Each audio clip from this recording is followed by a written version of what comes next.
Hey, I haven't put up a guitar lesson for quite a long time. Actually, I took down all the teaching videos that I once had up.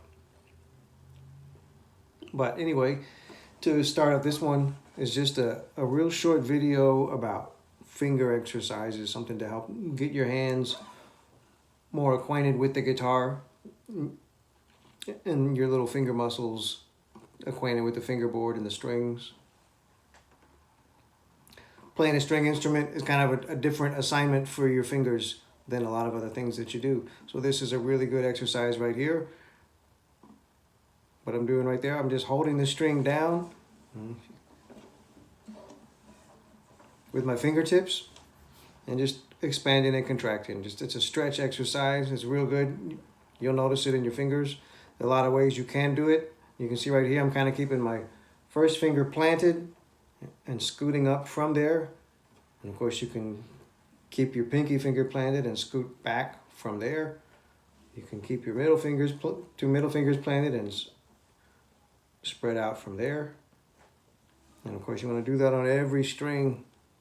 Try not to bend the strings as best you can. You try to keep the string stationary. I might be bending a little. But this is just a really good way to warm up and to get your hands, get your fretting hand anyway used to the what it's going to have to do. And it actually makes playing music, playing scales and things way easier when you get used to doing things like this, because you don't always have to hold the string down with all four fingers, of course, while you're playing, but it helps a lot. Like when you're bending a string, which on this type of guitar, bending strings is not done a whole lot, but it's going to be a lot easier if you need to bend a string if all of your fingers are on that string as opposed to just one by itself, for instance. But trying not to bend for now. Not worrying about bending strings at all. Just stretching your fretting hand out as much as you can. And a good thing to remember when you're holding the strings down, yeah, you do squeeze a little bit with the strength of your hand, but the more you just kind of have like a relaxed grip so that you like the whole weight of your arm from your shoulder, you can like resting on your fingertips, the whole weight of your arm resting on your fingertips. That way it's kind of like you don't have to squeeze with your hand nearly as much, and that way you're kind of holding on sort of in a relaxed way with your fretting hand, so that it makes it easier to move around and play things.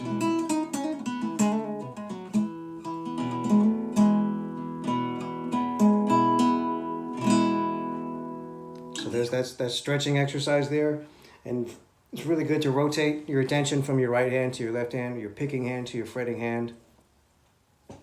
So just a real quick picking exercise for holding a pick, which man I've kind of gotten away from. But if you hold the pick and your index finger pointing the same direction.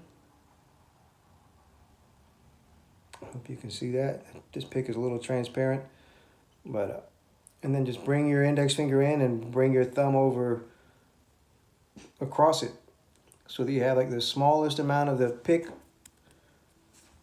showing possible. That way it's kind of like choking up on a bat.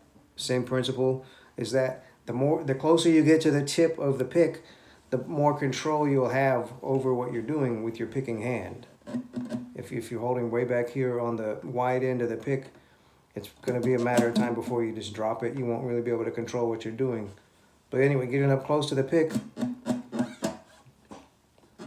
makes it easier to control what you're doing. And that remember that you can come up with your own string skipping exercises.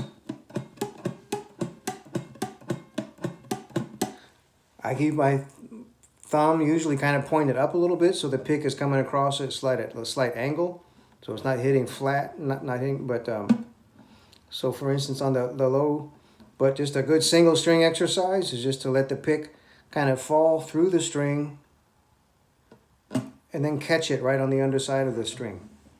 I don't know if you can see that. So, and then let the pick just kind of drag back up through the string and stop it on top.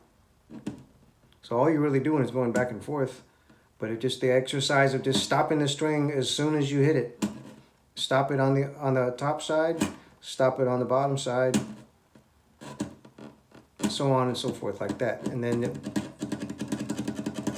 that makes it easier to just stay on that one string for single string lines. And of course you want to do that on every string. Just let the pick fall and stop it, drag it up and stop it. And you notice I'm keeping the strings quiet with my left hand here, especially if you have roommates or something, or even still. It's just not the most pleasant sound in the world just to hear the same note over and over again. But just to hear that percussive sound of the pick hitting the strings. And of course, it's good to do that with rhythm if you want to tap your foot first. You know, 1, 2, 3, 4. And so on. Like that. And skipping strings, you can practice going like a really good string skipping exercise is just between what's called the B string and the A string, or the second and the fifth.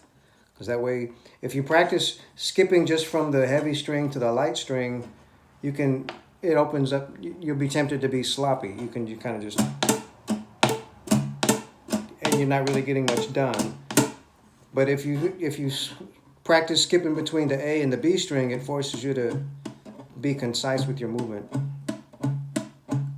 And be mindful of that space between the strings, and having your hand anchored somewhere, your picking hand anchored.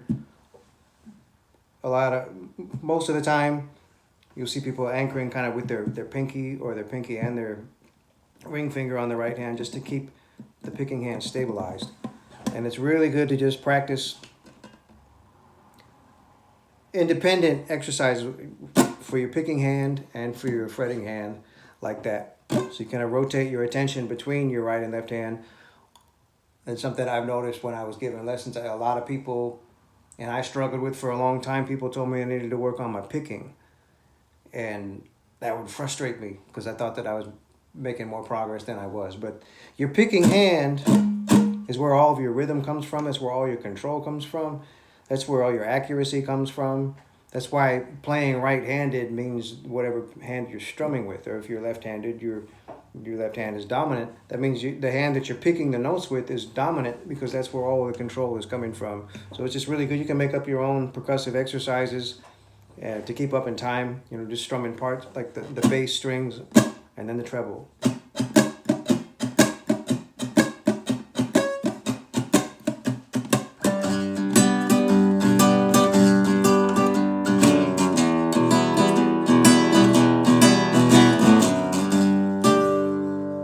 For instance. So that's a quick little exercise there.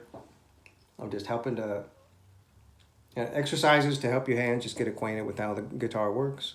And I'll put up another little lesson here in the near. And I guess I have time. I can keep this under 10 minutes. And just another good one just for your left hand. And of course you can put it together with your right, but 1 finger per fret.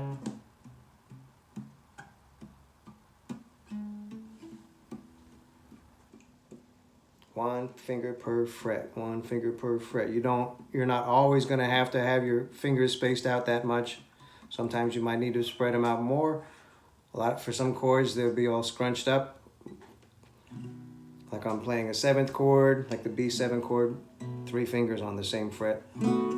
But 1 finger per fret is a really good exercise, just a way to measure the notes. And like a chromatic scale, it just means all of the notes from one octave root note to the next. And a root note just names the key you're playing in. So the E string here, the low E, and the 12th fret are an octave apart from each other. And a good exercise is to do that 1 finger per fret exercise all the way up the neck. And then back down. There, but you get the idea. Chromatic scale, 1 finger per fret, and then again, that's gonna make it a lot easier to play other scales and songs and things like that if your hand is acquainted with how the neck works. And that way, playing that 1 finger per fret and increments up from open to the 12th fret like that is a really good way to just measure the fingerboard with your left hand. So I hope that helps, and I'll see you in the next one. God bless you.